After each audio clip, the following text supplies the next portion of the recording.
Music হচ্ছে চুলকানির মতো, চুলকাইতে খুব ভালো লাগে, কিন্তু যখন শেষ চুলকানিটা শেষ হয়ে গেল এবার জ্বলতে থাকে।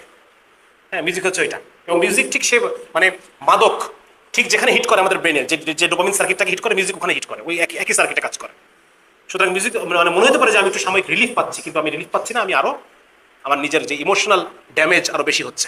এখানে কিছু কিছু মানুষ বলতে চায় যে আইসল্যান্ড, ডেনমার্ক, নরওয়ে, ফিনল্যান্ড, ওখানে কত সিকিউরিটি, কত নিরাপত্তা, ওখানে কত শরিয়া আইন নাই, তাহলে ওখানে কিভাবে এত কিছু হইলো?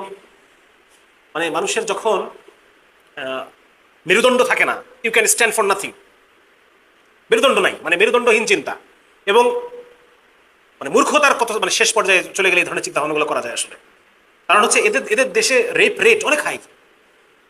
ইভেন যারা প্রস্টিটিউট তারা পর্যন্ত রেপের শিকার হয়, প্রস্টিটিউটের পর্যন্ত রেপের শিকার হয় এই সমস্ত দেশে।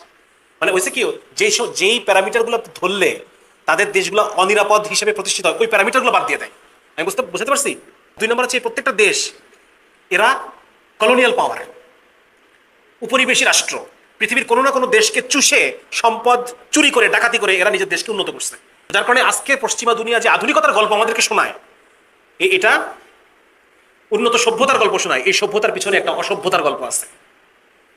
বোঝা গেল?